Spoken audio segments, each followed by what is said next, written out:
Hi friends, welcome back to కేనా tutorials. ఈ రోజు ఈ వీడియోలో మనం 2025 డిసెంబర్ 1న జరిగినటువంటి సెకండ్ షిఫ్ట్‌కి సంబంధించినటువంటి మోస్ట్ ఇంపార్టెంట్ కాన్సెప్ట్ చూద్దాం. అదేవిధంగా క్వశ్చన్స్ చూద్దాం. సో ఎవరైనా మన ఛానల్‌ని ఫస్ట్ టైం విజిట్ చేస్తున్నట్లయితే ఛానల్ సబ్స్క్రైబ్ చేసుకొని వీడియోని లైక్ చేయండి. అదేవిధంగా ఎవరైనా మీ ఫ్రెండ్స్ గ్రూప్ డీకి ప్రిపేర్ అవుతున్నట్లయితే వారికి ఈ వీడియోని షేర్ చేయండి. నేను ఈ వీడియోకి 500 లైక్స్ అనేవి టార్గెట్ ఇస్తున్నాను. తప్పకుండా ఈ టార్గెట్ అనేది కంప్లీట్ చేయండి. నెక్స్ట్ మన కేనా ట్యూటోరియల్స్ నుంచి ఆర్ఆర్బీ గ్రూప్ డికి సంబంధించి మోస్ట్ ఎక్స్పెక్టెడ్ క్వశ్చన్స్‌తో మనం వీడియోస్ అనేది చేయడం జరిగింది. దాదాపుగా 1000+ క్వశ్చన్స్‌తో మనం వీడియోస్ అనేది చేయడం జరిగింది. ఆ వీడియోస్‌కి సంబంధించి నేను లింక్ అనేది డిస్క్రిప్షన్‌లోను మరియు కామెంట్ సెక్షన్‌లోను ఇస్తాను. తప్పకుండా విజిట్ చేయండి.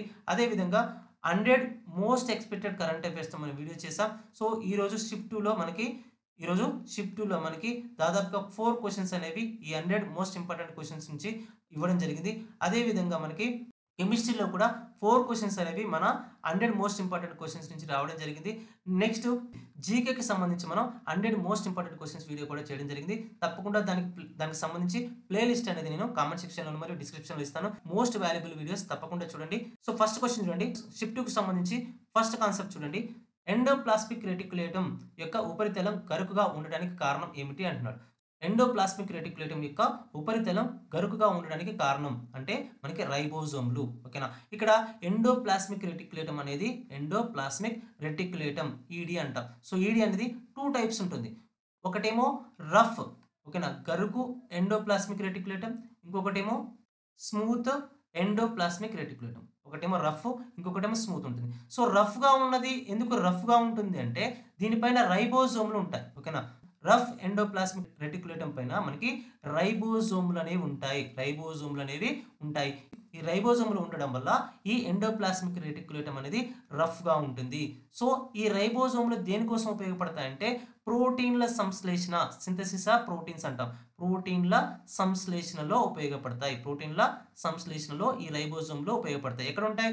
రఫ్ ఎండోప్లాస్మిక్ రెటిక్యులేటం పైన ఉంటాయి. అందుకే ఈ ఎండోప్లాస్మిక్ రెటిక్యులేటం అనేది రఫ్‌గా ఉంటుంది. గుర్తుపెట్టుకోండి. ఇవి కేవలం మైక్రోస్కోప్ ద్వారా మాత్రమే కనిపిస్తాయి. ఈ రైబోజోమ్లు అనేది దేనికోసం ఉపయోగపడతాయంటే ప్రోటీన్ల సంశ్లేషణలో ఉపయోగపడతాయి. నెక్స్ట్ చూడండి. ఐఎంఎఫ్ అంచనా ప్రకారం మే 2025లో భారత్ జీడీపీ వృద్ధి రేటు ఎంత? ఐఎంఎఫ్ అంచనా ప్రకారం మే 2025లో భారత్ జీడీపీ వృద్ధి రేటు ఎంత అంటే మనకి 6.6. ఎప్పుడైనా ఐఎంఎఫ్ అనేది మనకి 2 సార్లు ప్రతి ఇయర్‌లో కూడా 2 సార్లు ఈ నివేదిక అనేది ఇస్తుంది. ఒకటేమో మనకి జనవరిలో ఇస్తుంది. ఇంకొకటేమో జూలైలో ఇస్తుంది. సో మేలో ఇచ్చినటువంటి, ఓకేనా. సో అంటే మేకి సంబంధించినటువంటి గణాంకాలను ఎప్పుడు ఇస్తారంటే మనకి జూలైలో ఇస్తారు. ఓకేనా. జూలైలో ఇస్తారు. సో ఈ మేకి సంబంధించి 2025లో భారత్ జీడీపీ వృద్ధి రేటు ఎంత అంటే మనకి 6.6%. ఓకేనా. గుర్తుపెట్టుకోండి. Very very important. నెక్స్ట్ చూడండి. పారా స్విమ్మింగ్ రంగంలో 2024-25 లైఫ్ టైమ్ అర్జున అవార్డు ఎవరికి ఇచ్చారు అంటున్నాడు. అంటే మనకి మురళీకాంత్ రాజారాం పేట్కర్. ఓకేనా. పారా స్విమ్మింగ్‌కి సంబంధించి మనకి 2024-25 లైఫ్ టైమ్ అర్జున అవార్డు అనేది ఇవ్వడం జరిగింది. ఏ రంగంలో? స్విమ్మింగ్ రంగంలో ఇవ్వడం జరిగింది. సో వీరి యొక్క ఘనత ఏంటంటే మనకి 1972 పారా ఒలింపిక్స్‌లో భారతదేశానికి మొదటి బంగారు పతకాన్ని తీసుకురావడం జరిగింది. ఓకేనా. సో 52 సంవత్సరాల తర్వాత, ఎన్ని సంవత్సరాల తర్వాత? 52 సంవత్సరాల తర్వాత ఈయనకు ఈ గౌరవం అనేది దక్కింది. ఓకేనా. జనవరి 17, 2025న రాష్ట్రపతి ద్రౌపది ముర్ము ఈ అవార్డుని ఇవ్వడం జరిగింది. సో చాలా కాలం తర్వాత కాబట్టి ఈ డేట్ కూడా ముఖ్యం. ఎప్పుడు ఇచ్చారనేది కూడా మనకి చాలా చాలా ఇంపార్టెంట్. గుర్తుపెట్టుకోండి. నెక్స్ట్ చూడండి. అథ్లెటిక్స్ రంగంలో 2024-25 అర్జున అవార్డు ఎవరికి ఇచ్చారు అంటున్నాడు. అంటే మనకి జ్యోతి ఎర్రాజీ, అనురాణి. నేను ఇంతకుముందే చెప్పా ఫస్ట్ షిఫ్ట్‌లో. ఓకేనా. జ్యోతి ఎర్రాజీ అండ్ అనురాణి వీరిద్దరూ కూడా అథ్లెటిక్స్‌లో చేసినటువంటి కృషికి గాను ఈ అవార్డు అనేది ఇవ్వడం జరిగింది. సో అనురాణి మనకి 2023లో ఆసియా క్రీడల్లో స్వర్ణము మరియు 2022లో కామన్వెల్త్ క్రీడల్లో కాంస్యం అనేది సాధించడం జరిగింది. సో నెక్స్ట్ చూడండి. 9th జూన్ 2025న నేషనల్ ఈ విధాన్ అప్లికేషన్ ఏ కేంద్రపాలిత ప్రాంతంలో ప్రారంభించబడింది? ఓకేనా. 9th జూన్ 2025న నేషనల్ ఈ విధాన్ అప్లికేషన్ అనేది ఎక్కడ ప్రారంభించబడింది అంటే మనకి పుదుచ్చేరిలో ప్రారంభించబడింది. ఓకేనా. అసెంబ్లీని డిజిటలైజ్ చేయడానికి, పేపర్ రహితంగా మార్చడానికి, అసెంబ్లీని డిజిటలైజ్ చేసి పేపర్ రహితంగా మార్చడానికి డాక్టర్ ఎల్ మురుగన్ దీన్ని ప్రారంభించడం జరిగింది. దీన్ని నేషనల్ ఈ విధాన్ అప్లికేషన్ ని ప్రారంభించడం జరిగింది. నెక్స్ట్ చూడండి. భారతదేశపు మొదటి 3 నానోమీటర్ చిప్ డిజైన్ సెంటర్ ఏది? ఓకేనా. అంటే మనకి ఎక్కడ స్థాపించారంటే మనకి నోయిడా మరియు బెంగళూరులో స్థాపించడం జరిగింది. భారతదేశపు మొదటి 3 నానోమీటర్ చిప్ డిజైన్ సెంటర్‌ను నోయిడా మరియు బెంగళూరులో స్థాపించడం జరిగింది. సో, ఇక్కడ ఎలక్ట్రానిక్స్ మరియు ఐటీ మంత్రి అశ్విన్ వైష్ణవ్ దీనిని ప్రారంభించారు. ఓకేనా, గుర్తుపెట్టుకోండి. భారత్ చిప్ డిజైన్ సామర్థ్యాలను పెంచడమే దీని యొక్క ముఖ్య ఉద్దేశంగా చెప్పొచ్చు. నెక్స్ట్ చూడండి, ఏ మొక్కను దాని వేర్ల నుండి తిరిగి పెంచవచ్చు? ఏ మొక్కను దాని వేర్ల నుండి తిరిగి పెంచవచ్చు అంటే మనకి చిలగడ దుంప. ఓకేనా, ఆప్షన్‌లో ఇచ్చింది మనకి చిలగడ దుంప. సో, ఇక్కడ డాలియా గానివ్వండి, క్యారెట్ గానివ్వండి, చిలగడ దుంప వంటి మొక్కలను వాటి యొక్క వేరు నుంచి వచ్చేటటువంటి బొడిపెల ద్వారా మనం పెంచవచ్చు. సో, ఇవన్నీ కూడా మనకి వేరు నుంచి పెరిగేటటువంటివి మొక్కలుగా మనం చెప్పొచ్చు. నెక్స్ట్ చూడండి, మానవ శరీరంలో మూత్రపిండాలు ఎక్కడుంటాయంటే ఎన్నెముకకు ఇరువైపులా ఉంటాయి. ఎన్నెముకకు ఇరువైపులా ఉంటాయి. పర్టిక్యులర్‌గా చెప్పాలంటే మనకి పక్కటెముకల కింద పొట్టకు వెనక వైపున వెన్నెముకకు మరియు ఎడమ వైపున అమర్చబడి ఉంటాయి. ఓకేనా. సో, వెరీ వెరీ ఇంపార్టెంట్, గుర్తుపెట్టుకోండి. నెక్స్ట్, బరువు మరియు ద్రవ్యరాశి మధ్య సరైన తేడా ఏమిటి? ఓకేనా, బరువు మరియు ద్రవ్యరాశి మధ్య సరైన తేడా ఏమిటి అంటే మనకి ఇక్కడ ద్రవ్యరాశి లేదా మాస్ అనేది ఎప్పుడు స్థిరంగా ఉంటుంది. అదే మీరు బరువు కనుక తీసుకున్నట్లయితే మారుతూ ఉంటుంది. ఎప్పటికీ మారుతూ ఉంటుంది. అంటే ఫర్ ఎగ్జాంపుల్, మీరు భూమిపైన ఒక వ్యక్తి 6 కేజీల బరువు ఉన్నారనుకోండి. భూమిపైన ఒక వ్యక్తి 6 కేజీల బరువు ఉంటే మనకి చంద్రుడి పైన కేవలం 1 కేజీ మాత్రమే ఉంటారు. అంటే గురుత్వాకర్షణ బలం ఎక్కువగా ఉంటే వెయిట్ అనేది ఎక్కువగా ఉంటుంది. గురుత్వాకర్షణ బలం అనేది ఎక్కువగా ఉంటే వెయిట్ అనేది ఎక్కువగా ఉంటుంది. సో, ఇక్కడ చంద్రుడు మూన్ యొక్క గురుత్వాకర్షణ బలం అనేది నెక్స్ట్ ఎర్త్ యొక్క గురుత్వాకర్షణ బలం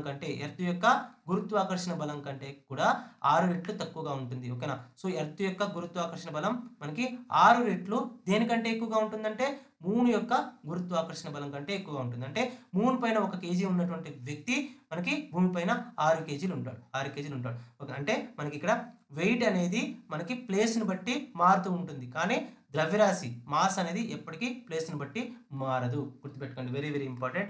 నెక్స్ట్ చూడండి, నేషనల్ గ్రీన్ మిషన్ కింద ఇటీవల ఏ పర్వత శ్రేణికి రక్షణ కల్పించారు? నేషనల్ గ్రీన్ మిషన్ కింద ఏ పర్వత శ్రేణికి రక్షణ కల్పించారంటే అరావళి పర్వత శ్రేణికి రక్షణ కల్పించడం జరిగింది. ఓకేనా.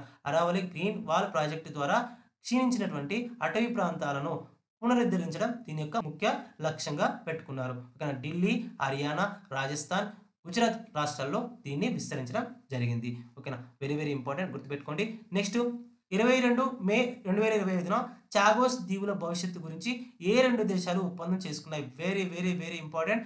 22 మే 2025న చాగోస్ దీవుల భవిష్యత్తు గురించి ఏ 2 దేశాలు ఒప్పందం చేసుకున్నాయంటే మనకి యునైటెడ్ కింగ్డమ్, యూకే మరియు మారిషస్ చాగోస్ దీవుల భవిష్యత్తు గురించి మే 22, 2025న మనకి ఈ ఒప్పందం అనేది చేసుకోవడం జరిగింది. ఈ ఒప్పందం ప్రకారం ఏంటంటే చాగోస్ దీవుల సార్వభౌమాధికారాన్ని మారిషస్కు అప్పగించడం జరిగింది. ఓకేనా. యూకే అనేది చాగోస్ దీవుల సార్వభౌమాధికారాన్ని ఎవరికి అప్పగించింది? మారిషస్కు అప్పగించింది. కానీ డిగో గార్సియా సైనిక స్థావరం మాత్రం 99 ఏళ్ల పాటు మనకి యూకే నియంత్రణలో ఉంటుంది. వెరీ వెరీ ఇంపార్టెంట్, గుర్తుపెట్టుకోండి. నెక్స్ట్ చూడండి, ఆస్ట్రేలియా ఓపెన్ 2025 మహిళల సింగిల్స్ ఫైనల్లో మ్యాడిసన్ కీస్ ఎవరిని ఓడించారు? ఇది రెండోసారి క్వశ్చన్ అడగడం, గుర్తుపెట్టుకోండి, వెరీ వెరీ ఇంపార్టెంట్. మనకి ఇక్కడ అరీనా సబాలెంకా. ఓకేనా.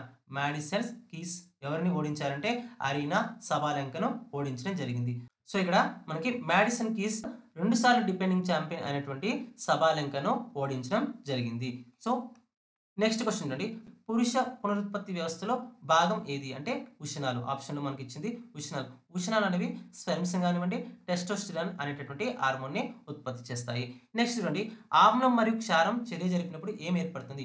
ఆమ్లం మరియు క్షారం చర్య జరిపినప్పుడు మనకి ఉప్పు మరియు నీరు అనేది ఏర్పడుతుంది. సాల్ట్ మరియు వాటర్ ఏర్పడుతుంది. ఫర్ ఎగ్జాంపుల్, మీరు HCl అనే ఆమ్లాన్ని తీసుకొని NaOH అనే క్షారంతో చర్య జరిపిస్తే మనకి ఇక్కడ H మరియు ఈ OH కలిసి H2O గాను మరియు అంటే నీరు గాను, ఇక్కడ Na మరియు Cl కలిసి NaCl సాల్ట్ గాను విడిపోతాయి. ఓకేనా, సాల్ట్ గాను ఏర్పడతాయి. సో, మనకి ఒక ఆమ్లాన్ని క్షారాన్ని చర్య జరిపిస్తే మనకి నీరు ఇంకా సాల్ట్ అనేది లవణం అనేది ఏర్పడుతుంది.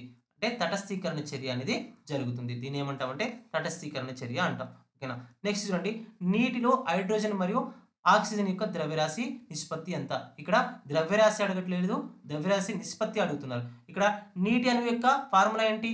H2O కదా. సో ఇక్కడ హైడ్రోజన్ యొక్క ద్రవ్యరాశి ఎంత అంటే 1. ఎన్ని హైడ్రోజన్స్ ఉన్నాయి? 2 హైడ్రోజన్స్ ఉన్నాయి. అంటే 2 అవుతుంది. 2 హైడ్రోజన్ యొక్క ద్రవ్యరాశి 2 అవుతుంది. మనకి ఇక్కడ ఎన్ని ఆక్సిజన్ ఉన్నాయంటే ఒక ఆక్సిజన్ ఉంది. ఓకేనా, ఒక ఆక్సిజన్ ఉంది. అంటే మనకి ఒక ఆక్సిజన్ యొక్క ద్రవ్యరాశి ఎంత అంటే 16 అవుతుంది. 2/16. 2/16 అంటే 2 1 జా 2 8 జా. ఓకేనా, 1:8 అనేది మనకి ఇక్కడ హైడ్రోజన్ ఆక్సిజన్ యొక్క నిష్పత్తి అవుతుంది. ఎందులో అంటే H2O అణువులో.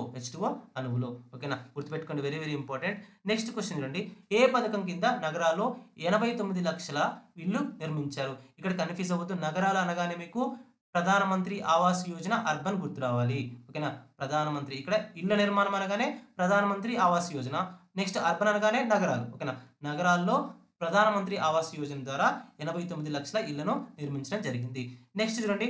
మే 2025లో భారతదేశం మొదటి విస్టాడోమ్ జంగిల్ సఫారీ రైలును ఏ రాష్ట్రం ప్రారంభించింది? ఓకేనా, మే 2025లో భారతదేశపు మొట్టమొదటి విస్టాడోమ్ జంగిల్ సఫారీ రైలును ఏ రాష్ట్రం ప్రారంభించిందంటే ఉత్తరప్రదేశ్ ప్రారంభించింది.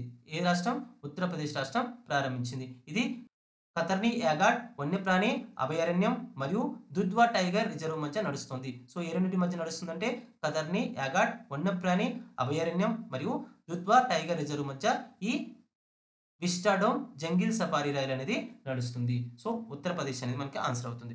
నెక్స్ట్ చూడండి. వస్తువు యొక్క వేగం రెట్టింపు అయితే దాని యొక్క గతిజ శక్తి ఏమవుతుంది? సో ఇక్కడ చూడండి, వస్తువు యొక్క వేగం కనుక మనకి రెట్టింపు అయితే మనకి దాని గతిజ శక్తి అనేది ఏమవుతుందంటే మనకి చూడండి, వస్తువు యొక్క వేగం ఏమవుతుంది? ఇక్కడ రెట్టింపు అవుతుంది. దాని యొక్క గతిజ శక్తి అనేది ఏమవుతుందంటే 4 రెట్లు పెరుగుతుంది. 4 రెట్లు పెరుగుతుంది. ఎందుకంటే ఇక్కడ చూడండి, ఇక్కడ గతిజ శక్తి K is equal to ½ mv² అవుతుంది. ½ mv² అవుతుంది. KE is directly proportional to v² కదా. KE is directly proportional to v² కదా. సో ఇక్కడ మనకి చూడండి, v అనేది వేగం అనేది ఎన్ని రెట్లు పెరుగుతుంది? 2 రెట్లు పెరుగుతుంది. అంటే 2². ఓకేనా, అప్పుడు KE ఈక్వల్ టు ఏమవుతుందంటే 4 టైమ్స్ అవుతుంది. K ఈక్వల్ టు 4 టైమ్స్ అవుతుంది. అంటే వేగం అనేది రెట్టింపు అయితే మనకి గతిజ శక్తి అనేది 4 రెట్లు పెరుగుతుంది. నెక్స్ట్ చూడండి. బస్సు హఠాత్తుగా కదలడం ప్రారంభించినప్పుడు ప్రయాణికులు వెనుకకు పడిపోతారు. ఇది దేనికి ఉదాహరణ అంటే మనకి న్యూటన్ మొదటి గమన నియమానికి ఉదాహరణ, లేదా దీనే జడత్వ నియమం అంటాం. సో ఎప్పుడైనా ఒక వస్తువు విశ్రాంతిలో ఉన్నటువంటి వస్తువు విశ్రాంతిలో ఉండడానికి ట్రై చేస్తుంది, మరియు కదలికలో ఉన్నటువంటి వస్తువు కదలికలో ఉండడానికి ట్రై చేస్తుంది. సో ఒకవేళ బస్సు కనుక కదిలినప్పుడు విశ్రాంతిలో ఉన్న శరీరం విశ్రాంతిలో ఉండడానికి ప్రయత్నిస్తుంది. సో బస్సు కదిలినప్పుడు శరీర జడత్వం వల్ల వెనుకకు నెట్టబడుతుంది. ఏమవుతుందంటే ఇప్పుడు బస్సు కదులుతుంది అనుకోండి, శరీరం యొక్క జడత్వం వల్ల మనకి ఈ శరీరం అనేది వెనుకకి నెట్టబడుతుంది. ఓకేనా. సో నెక్స్ట్ చూడండి. ఎర్త్ సైన్సెస్ మంత్రిత్వ శాఖ ప్రకారం నవంబర్ 2024 నుండి ఫిబ్రవరి 2025 వరకు భారతదేశంలో ఎన్ని భూకంపాలు నమోదయ్యాయి అంటే మనకి 159 నమోదయ్యాయి.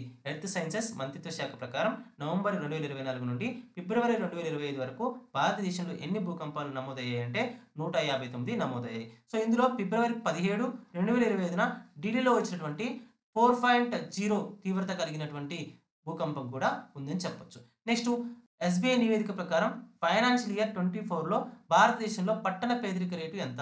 SBI నివేదిక ప్రకారం very very very important. SBI నివేదిక ప్రకారం ఫైనాన్షియల్ ఇయర్ 2024లో భారతదేశంలో పట్టణ పేదరికం ఎంత అంటే 4.9%. 4.9%. నెక్స్ట్ చూడండి. విక్రమ్ 3201 మైక్రో ప్రాసెసర్ ఎన్ని బిట్లను కలిగి ఉంటుంది? విక్రమ్ 3201 మైక్రో ప్రాసెసర్ అనేది ఎన్ని బిట్లను కలిగి ఉంటుందంటే 32 బిట్స్ని కలిగి ఉంటుంది. ఎవరు అభివృద్ధి చేశారంటే ఇస్రో అభివృద్ధి చేసింది. ఓకేనా, ఇస్రో అభివృద్ధి చేసినటువంటి విక్రమ్ 3201 మైక్రో ప్రాసెసర్ అనేది ఎన్ని బిట్లను కలిగి ఉంటుందంటే 32 బిట్స్ని కలిగి ఉంటుంది. నెక్స్ట్ క్వశ్చన్ అండి. రాజస్థాన్లో ఫుడ్ మరియు మిల్క్ ఫ్యాక్టరీపై ఏ మంత్రి దాడులు చేశారు? రాజస్థాన్లో ఫుడ్ మరియు మిల్క్ ఫ్యాక్టరీలపైన కిరోడి లాల్ మీనా అనే మంత్రి దాడి చేయడం జరిగింది. నెక్స్ట్ క్వశ్చన్ చూడండి. తమిళనాడులోని కొత్త పాంబన్ వంతెన ఏ రకమైనది? తమిళనాడులోని కొత్త పాంబన్ వంతెన అనేది ఏ రకమైనది అంటే మనకి వర్టికల్ లిఫ్ట్ బ్రిడ్జ్ గా మనం చెప్పొచ్చు. ఇక్కడ ఓడలు వెళ్ళడానికి వీలుగా ఈ వంతెన పైకి అనేది లేస్తుంది, అంటే వర్టికల్ గా పైకి లేస్తుంది. ఓకేనా, సో అందుకే దీన్ని వర్టికల్ లిఫ్ట్ బ్రిడ్జ్ అంటాం. ఓకేనా, ఓడలు వెళ్ళడానికి ఈ బ్రిడ్జ్ అనేది వర్టికల్ గా పైకి లేస్తుంది, అందుకే దీన్ని వర్టికల్ లిఫ్ట్ బ్రిడ్జ్ అంటాం. ఓకేనా. నెక్స్ట్ చూడండి. తెల్లని కాంతి పట్టకంపై పడినప్పుడు ఇక్కడ స్పెల్లింగ్ మిస్టేక్ ఉంది. తెల్లని కాంతి పట్టకంపై పడినప్పుడు 7 రంగులు విడిపోవడాన్ని ఏమంటారు? ఓకేనా? దాన్ని ఏమంటామంటే కాంతి విక్షేపణం అంటాం. అంటే వెదజల్లబడడం. కాంతి వెదజల్లబడడం అంటాం. ఓకేనా? తెల్లని కాంతి పట్టకంపై పడినప్పుడు 7 రంగులుగా విడిపోవడాన్ని మనం ఏమంటామంటే కాంతి విక్షేపణం లేదా డిస్పర్షన్ అంటాం. నెక్స్ట్ నుండి ఫ్లెమింగ్ కుడి చేతి నిబంధనలో మధ్యవేలు దేనిని సూచిస్తుంది? ఫ్లెమింగ్ కుడి చేతి నిబంధనలో మనకి మధ్యవేలు అనేది ప్రేరిత విద్యుత్ ప్రవాహ దిశను సూచిస్తుంది. నెక్స్ట్ చూడండి, మనకి హైడ్రోకార్బన్ను ఆక్సిజన్తో చర్య జరిపినప్పుడు చివరగా ఏమి ఏర్పడుతుంది? అంటే మనకి ఎప్పుడైనా హైడ్రోకార్బన్ అంటే ఫర్ ఎగ్జాంపుల్ CH4 మీథేన్ తీసుకున్నారనుకోండి, దాన్ని మనకి ఆక్సిజన్తో చర్య జరిపిస్తే ఏమొస్తుందంటే CO2 ప్లస్ H2O అనేది కార్బన్ డైఆక్సైడ్ మరియు వాటర్ అనేవి వస్తుంది. ఎప్పుడైనా హైడ్రోకార్బన్లను హైడ్రోజన్ మరియు కార్బన్ కలిగినటువంటి కాంపౌండ్స్ని మనకి ఆక్సిజన్తో చర్య జరిపించినప్పుడు ఏమేమి వస్తాయంటే మనకి CO2 మరియు వాటర్ అనేది వస్తుంది. CO2 మరియు వాటర్ అనేది వస్తుంది. సో ఇవి మనకి షిఫ్ట్ 2లో ఉన్నటువంటి ఇంపార్టెంట్ క్వశ్చన్స్. ఎవరైనా మన ఛానల్ని ఫస్ట్ టైం విజిట్ చేస్తున్నట్లయితే ఛానల్ సబ్స్క్రైబ్ చేసుకొని వీడియో లైక్ చేయండి. తప్పకుండా 500 లైక్స్ టార్గెట్ అనేది కంప్లీట్ చేయండి. సో 500 లైక్స్ టార్గెట్ కంప్లీట్ అవ్వగానే నెక్స్ట్ షిఫ్ట్కి సంబంధించి వీడియో అనేది చేయడానికి ట్రై చేస్తాను. చూస్తున్న ప్రతి ఒక్కరు కూడా ఛానల్ సబ్స్క్రైబ్ చేసుకొని సపోర్ట్ చేయండి. Thank you.